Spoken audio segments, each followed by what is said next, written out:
Coming up on Citrus TV News, 5 men from Lockerbie, Scotland biked to Syracuse to honor the victims of Pan Am Flight 103. Citrus TV reporter Lilia Wood has the details. And a rose-laying ceremony in the Remembrance Garden at SU to honor the victims of the same flight, Pan Am 103, 30 years after the tragedy. And the suspect in the attempted mail bombing targeting several Democratic Party figures will appear in court. Citrus TV News starts right now. This is Citrus TV News live at 6, your campus news leader. Today marks the last day of Remembrance Week at SU, the annual events that honor the lives lost during the Pan Am 103 bombing. Good evening, I'm Conor Wight. And I'm Rebekah Castor. For the 30th anniversary, 5 men from Lockerbie, Scotland cycled thousands of miles, matching the distance between Lockerbie and Syracuse. They wanted to finish the journey the 35 students were not able to complete. Citrus TV reporter Lilia Wood is here to tell us more about the Cycle to Syracuse Lockerbie Memorial Tour. Thanks, guys. The 5 cyclists from Scotland completed their journey that totaled 3,238 miles yesterday afternoon on the promenade. The cyclists were led by bagpipers to the front of the Shine Student Center where the ceremony took place.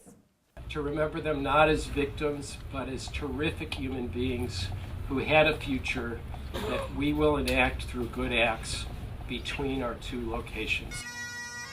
Of the cyclists, 4 are emergency responders and 1 is the head teacher at Lockerbie Academy.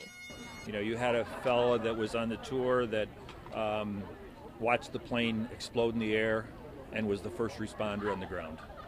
You had another man from the Royal Air Force rescue team that was there an hour later and had the unbelievable task of finding the dead. And so these men have been through some of the worst horrors you can imagine in your life, and they are the most positive people you'll find. The men experienced all type of weather as they cycled up the East Coast during the last leg of their journey. Lockerbie students helped rack in miles around their campus for the first leg. Then, the cyclists rode 70 miles for the second leg before embarking on a plane across the Atlantic. It's hard to ride a bike 600 miles. It's hard to ride through Washington, D.C. and New York City. It's hard to ride through the hills of the southern New York, but they did it all.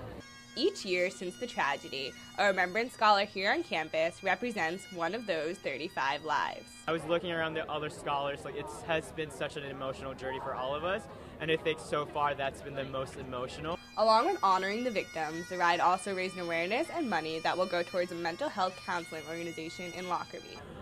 So I had tears in my eyes just kind of listening how, you know, it's a symbolic trip that they've made that our 35 students did not complete. And I was just looking at my pin with Kenneth, like he never got to finish that journey. The Lockerbie cyclists arrived in Syracuse just in time to participate in SU's annual rose-laying ceremony that took place this afternoon to honor the 270 victims that lost their lives on December 21st, 1988. Thanks, Lilia. At 2:03 p.m. this afternoon, SU and Lockerbie Remembrance Scholars held the ceremony in the place of remembrance in front of the Hall of Languages. Each scholar spoke about the victim that they were remembering this year, laying down a rose in their memory. Newly sworn in Onondaga County Executive Ryan McMahon was present for this emotional event. The ceremony was not just limited to SU. Similar ceremonies took place today at various SU study abroad locations around the world. Citrus TV's Greg Bradbury spoke with Kara Manetti Weeps, whose brother died in the crash 30 years ago. Even just having the conversation with the scholars and how much they know of the people that they represent, because besides my brother, I knew his roommate in London, Alexander Lowenstein. I knew Cindy Smith, and Julianne Kelly were friends of my brother. So to me, it's not just about remembering him, it's about remembering them all. Certainly a powerful ceremony to remember the lives that were lost. And in other news, the Student Association is proposing a new counseling service for students. Citrus TV reporter Toni Bianco is in studio to tell us how it was developed. Toni? Thanks, guys. The Student Association is proposing a new anonymous peer listening service for students. The service would be available from 9 p.m. to 2 a.m. when the counseling center is closed, and students would have the option to call, text, or online chat with an anonymous peer listener. A 2016 mental health report recommended the university develop a non-crisis student helpline. SA Vice President Kyle Rosenblum worked alongside the SA Health and Wellness Committee to prepare a proposal for the service.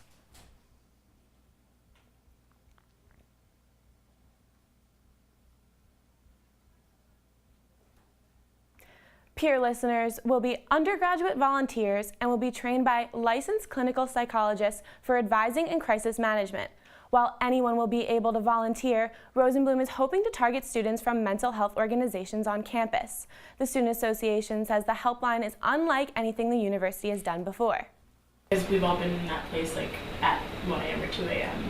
where we need support, but just talking or even texting someone about what you're going through makes you feel a little bit more relieved. Discussion regarding the legality of anonymity and other liability issues must be resolved before the service can be approved. SA is hoping to launch a pilot version of this peer listening service by the fall of 2019. Conor and Rebekah, back to you. All right, thanks so much, Toni. And so, in the forecast this week, I know that there was supposed to be a lot of rain here and there, but the sun did come out a few times. It did finally come out. Once again, the weather is all over the place. Cold in the morning, warm by the afternoon. We go now to Citrus TV weather anchor Zachary Levine with what we can expect. Zachary? That's right, all over the place, but right now cloudy, and I think it's going to get even worse as we head into tonight. Looking outside right now, 54, cloudy, but the rain starts around 10 p.m., so get ready for that. The darker clouds are moving in. Looking outside right now in central New York, absolutely nothing, but as the radar moves, you'll see that rain pushing in, of course, from east to west, and with it, some snow down in the southern tier. So I'm not expecting a lot of snow here in central New York. In fact, I'm expecting pretty much none. But if you're traveling south this weekend, be ready. You could hit some slick spots and some snow spots as you head further south down 81. Looking at tomorrow right now, 43 is our average temperature. It's going to be raining pretty much all day, maybe around 3 o'clock it'll stop or something. Around then, maybe a little earlier than that, but around 2 inches of rain to cap out the day. Around 10 a.m. tomorrow, this is what the radar is going to look like. So a lot of weather, as I mentioned earlier, some of that snow down in the southern tier. We'll be back with more later on. All right, thanks, Zachary. Now, the Syracuse Mayor Ben Walsh announced his pick to succeed Police Chief Frank Fowler. Kenton Buckner will be the next chief of the Syracuse Police Department. Buckner has been chief of the Little Rock Police Department in Arkansas since 2014. Walsh says Buckner is the best candidate for the job. He will take over for Chief Frank Fowler, who held the position for 9 years. And Central New York Jewish leaders are urging people of all faiths to join Shabbat services this weekend. It's part of a national campaign called Show Up for Shabbat. New York synagogues are asking people to attend services on Friday or Saturday. The effort is meant to show support after last Saturday's massacre at a Pittsburgh synagogue. And White House Press Secretary Sarah Huckabee Sanders will be in CNY tomorrow. Why? Sanders will be here to campaign for Representative Claudia Tenney ahead of the midterm elections on Tuesday. Sanders will attend 2 rallies tomorrow that are close to the public in Madison and Broome counties. According to a recent poll, Tenney holds a slim lead over Democratic challenger Anthony Brindisi in the race for the 22nd district seat. Be sure to tune into OTN on Tuesday at 8 p.m. for the Citrus TV election special, where we'll be breaking down that race and more throughout the night. And coming up, the U.S. economy is looking up. Find out how many jobs the country added last month. And Russian President Vladimir Putin welcomed the president of Cuba in Moscow today. We'll tell you why they met and what they talked about. Don't go away. They told me a bottle couldn't dream. That I would never become a superhero.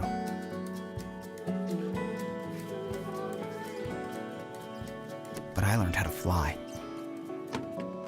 Just to come back in a new disguise. And be the hero that I've always wanted to be.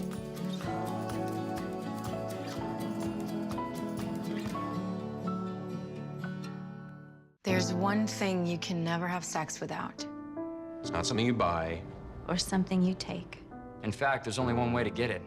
It has to be given to you, freely. It's consent. Because sex without it isn't sex. It's rape. Consent. If you don't get it, you don't get it. It's on us to stop sexual assault. Learn how and take the pledge at itsonus.org. This is the story of a boy who didn't talk for a long time. The boy liked things to always be the same. Any changes would scare and upset him. The unknown was an unfriendly place.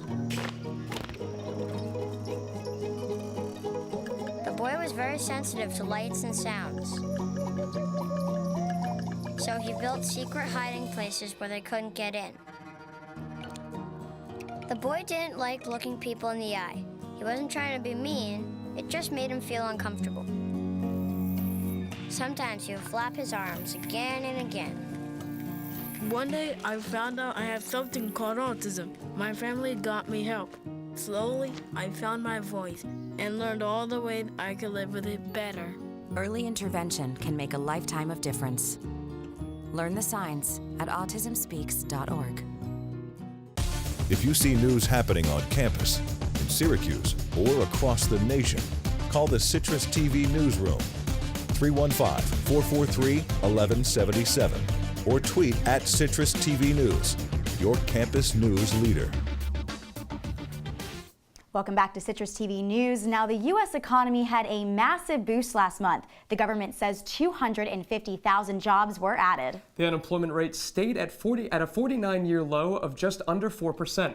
Hispanic unemployment also reached a new low, hitting 4.4%. And wages grew a little over 3% after several years of stagnant wages. And the president is deploying nearly 8,000 troops to the U.S.-Mexican border to stop migrant caravans moving north from Latin America. 1,000 troops have already been deployed and thousands more are expected to follow. The nearest caravan is roughly 3 weeks away from the Rio Grande Valley border. President Trump has been critical of the migrants since the original caravan was formed. Many of the migrants are escaping crime and violence from their native country of Honduras. And the man accused of sending bombs to several Democratic politicians across the country last month will appear in court in New York City. Cesar Sayak was arrested in Florida last week after a string of explosives were sent to politicians such as former President Barack Obama and former Vice President Joe Biden. Sayak is charged with 5 federal crimes. His court date is still under consideration. And a new cannabis-based medication hit stores in all 50 states yesterday. The Food and Drug Administration approved the manufacturing of the drug in June. It is being sold to help patients with the rare forms of epilepsy. The drug helped reduce seizures in tested patients by nearly 25% and does not contain the THC chemical that actually causes intoxication. And today, President Trump provoked mixed reactions on Twitter with a Game of Thrones-style tweet promising sanctions. Whether or not you found it humorous, the tweet has real international political implications. Citrus TV correspondent Michael Furnari breaks down what this promise means. The United States is set to reimpose energy, shipping, and banking sanctions on Iran. Sanctions have been lifted by the Obama administration under the Iran nuclear deal, which President Trump withdrew from back in May. And now, the U.S. will place sanctions on over 700 individuals, entities, vessels, and aircraft. President Trump punctuated the announcement with a picture on Twitter that referenced the television show Game of Thrones by mimicking the graphical style and font used for the show. The U.S. has been gradually reimposing sanctions on Iran since its departure from the deal, but this represents the biggest shift in policy since then. Secretary of State Mike Pompeo explained that the actions are aimed at fundamentally altering Iran's behavior and strengthening the U.S.'s bargaining position for a future nuclear deal. The Trump administration has argued that the previous deal was too favorable to Iran, as it enabled Iran to recover economically while still maintaining the infrastructure for future nuclear development. Going forward, the Trump administration has said publicly that they would like to negotiate a new deal in its place, but the administration has made little diplomatic effort to bridge the divide between the two countries. With all eyes on Iran and Israel, the administration may be content with punishing Iran in the short term, but Iran, deal or no deal, it appears that the U.S. is far away from any long-term solution to Iranian nuclear development. Conor and Rebekah, back to you. Thanks, Michael. Investigators have found the landing gear, wheels, and a large part of the body belonging to the Lion Air flight that crashed in the Java Sea off the Indonesian coast on Monday, killing all 189 people on board. These findings follow the discovery of the flight data recorder, which will help determine the cause of the crash. According to one official, reading and analyzing the data could take up to 3 months. And Russian President Vladimir Putin hosted Cuban President Miguel Diaz-Canel today in Moscow. The two leaders issued a joint statement denouncing U.S. international interference, urging the U.S. to lift the blockade on Cuba. On Thursday, the United Nations General Assembly approved a resolution that condemns the U.S. embargo. Although such a resolution is not enforceable, it is a reflection of international opinion on the matter. Israel was the only member other than the U.S. that voted no. And the Eiffel Tower went dark last night to honor murdered journalists during a minute of silence. The event also marked the International Day to End Impunity for Crimes Against Journalists. Members of Reporters Without Borders stood in front of the Eiffel Tower holding pictures of murdered journalists. Among those pictured were Jamal Khashoggi, who was killed last month. Reporters Without Borders says 62 journalists have been killed so far this year. And a Japanese journalist spoke in a news conference today after Syrian militants took him hostage over 3 years ago. Junpei Yasuda described the torment he endured while apologizing to the Japanese government. Although some criticize his actions forcing government intervention, Yasuda says reporting in war zones is a necessary sacrifice. Japanese Prime Minister Shinzo Abe says Japan did not pay a ransom but thanked Qatar and Turkey for their cooperation. And newly released security footage seen here offers new details on why a bus in China fell into the Yangtze River, presumably killing 15 people. The video appears to show the moment the driver lost control of the vehicle. Local police now say that fight between the driver and a passenger who allegedly missed their stop is the cause of the accident. And coming up, Zachary Levine is back with us with a more detailed look at your weather. Stay with us.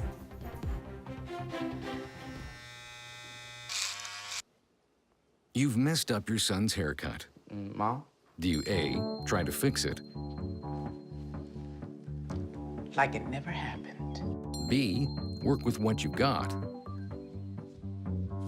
Or C, show solidarity?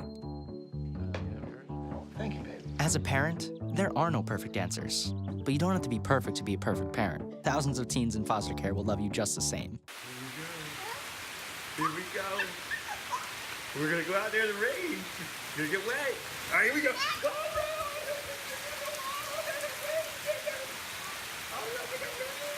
Okay, quick.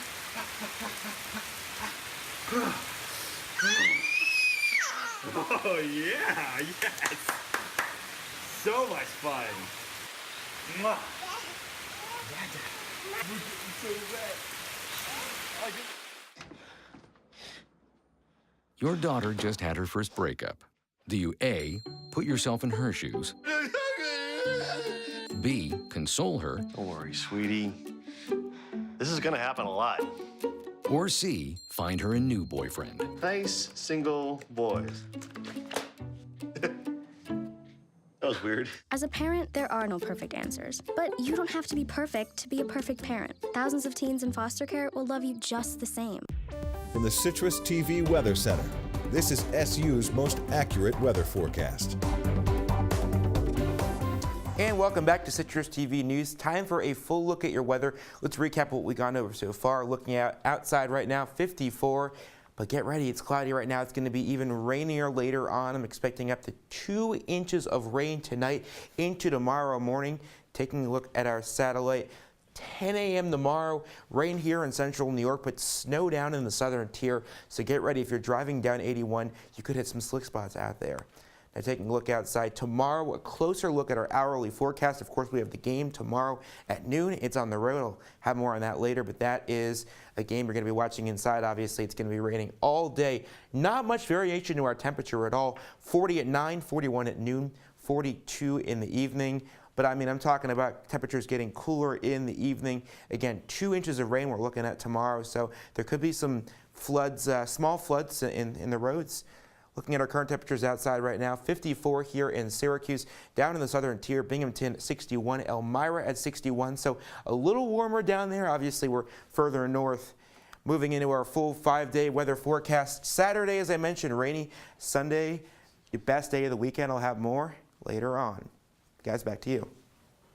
All right, thanks, Zachary. Now, officials arrested Hollywood A-lister Alec Baldwin this afternoon after he allegedly punched a man in the face over a parking dispute.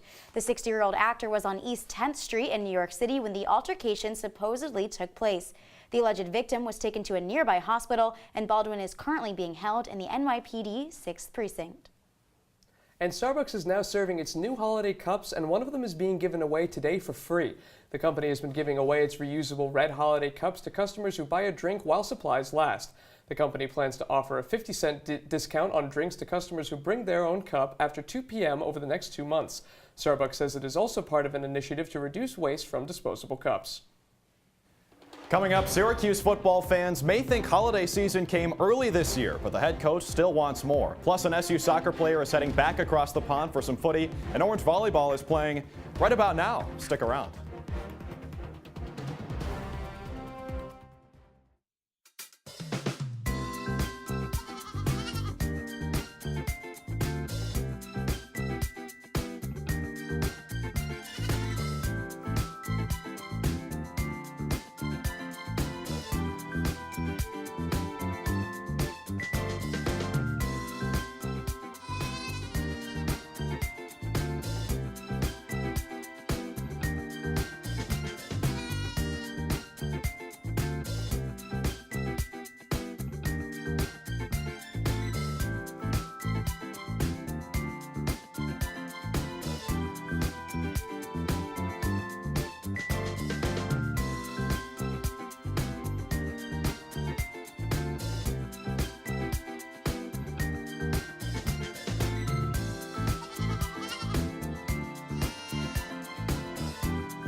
Everybody has a dream.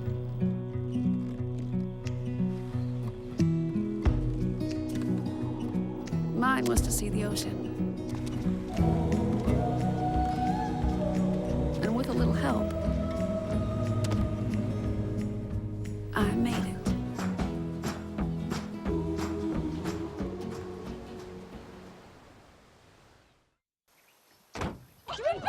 They'll test you. Try to break your will. But however loud the loudness gets, however many cheese puffs may fly, you're the driver, the one in control. Stand firm. Just wait. And move only when you hear the click that says they're buckled in for the drive. Never give up till they buckle up. And now, your CitrusTV Sports Report. Welcome back. I'm Drew Carter. So far this season, Syracuse football has been taking care of business and working a little overtime. The Orange have won 2 straight, including 1 in double OT over North Carolina. And instead of candy this Halloween, SU fans got a big bag of firsts. A bowl game for the first time in half a decade, a ranking for the first time since 2001, and the first player in school history with 10,000 yards of total offense in his career. That's quarterback Eric Dungy. But believe it or not, the head coach needs a Snickers because he is not satisfied. I don't think that necessarily we're exactly where we're going to end up being or exactly where we need to be. There's room for improvement. The team understands that, the coaches understand that, and we need to be desperately seeking that improvement. And I don't think that anyone's settled. I don't think we're happy where we're at, and I really mean that. I think that there's guys still working to get the job done because there's still a lot of work to be done. Now that work starts tomorrow in Winston-Salem. Syracuse and Wake Forest kick it at noon. Now you might see that ranking for the Orange and the 4-4 record for the Demon Deacons and think, oh, this will be a breeze for the Cuse. But in the words of Lee Corso, not so fast. The SU senior class is 3-15 on the road over the last 4 seasons. Make sure you follow us on Twitter throughout the game tomorrow and flip us on for OPP after it's done. Now, nothing goes together like soccer and British accents, even though the SU women's soccer team went 0-10 in ACC play this year. But that's all right because one of the players is heading home to train with England's U21 national team. Georgia Allen is one of 5 team members who play stateside, including Lotta Wubenmoy from UNC and Molly Rouse from Louisville. And Syracuse volleyball is playing right now. SU and Virginia Tech just started at the top of the hour. The Orange are coming off back-to-back wins, and the Hokies are coming off 3 straight losses. The Cuse in search of its first NCAA tournament bid in program history. 64 teams make it, and Leonard Yellen's squad is ranked 32nd in RPI. Busy weekend ahead for Syracuse ice hockey. They're in Happy Valley for a pair against Penn State, I should say. Tomorrow is the first meeting of the season between the CHA foes. The Orange are 10-0-2 against the Nittany Lions over the last 3 years. Not to be a Debbie Downer, but SU is riding a 3-game losing streak into State College. Nets fans are hoping their team is illing and able tonight. So far, their opponent has just been ill and not in a good way. The Rockets won 65 games last year, most in the league. This year, they've won 1. Houston is 1-5. That's their second worst start in franchise history. Brooklyn, on the other side, off to one of its best starts in franchise history, a red-hot 3-5. And while the Nets host a team from Texas, the Knicks visit one. New York is in Dallas tonight for a marquee matchup of 2-6 teams. The Mavs have dropped 5 in a row, but they're 2-1 at home, and they're led by Luka Doncic, their number 3 pick this year, who leads all rookies in scoring at a shade under 20 points per game.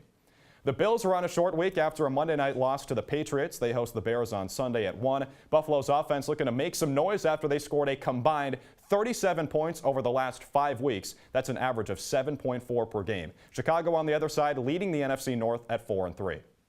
And if you don't want to watch that, can't blame you. Flip over to CBS for an AFC East matchup between the Jets and the Dolphins. Miami started 3-0 but is 1-4 ever since. New York is riding the rookie Sam Darnold hard, and he's tied for the league lead with 10 picks. Now, guys, that's not very good, but Miami's weather, that's pretty good, especially raining in Syracuse, so not bad for the Jets. True, we'd love to have that Miami weather, but unfortunately, we don't have that here. Now, weather not a factor in the Dome. We got that big win this past weekend, and now we're going bowling. Can we keep that momentum going in North Carolina? You know, I think so. Wake Forest is not the strongest team in the ACC. They're only 4-4 this season. Syracuse is the better team. It all comes down to can they win on the road? I think they can. I certainly hope so. Drew, thank you. Stay with us for a last look at your weather leading into the weekend. Don't go away. Hey, Hard, what's this? That's my resignation letter. You're resigning. Why? Because you're constantly ignoring me. You're half as active as you used to be, and you eat stuff like this. You've been putting me under a lot of pressure lately. That's why I'm ready to quit. I forgot. I'll do better. Please, don't quit on me. Okay, but remember, it's not what you say. It's what you do. Listen to your heart. Don't let it quit on you. Let's go for a walk. Uncontrolled high blood pressure could lead to a stroke, heart attack, or death. Get yours to a healthy range before it's too late.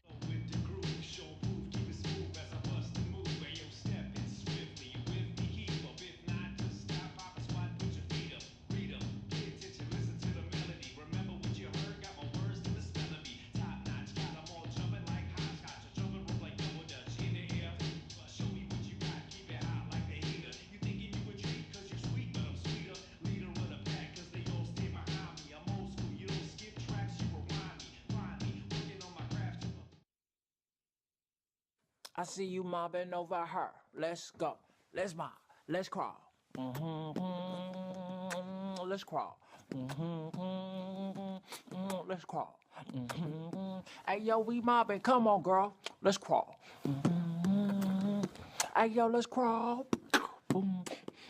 Hey, yo, let's crawl. Hey, let's crawl. Hey, yo, let's crawl.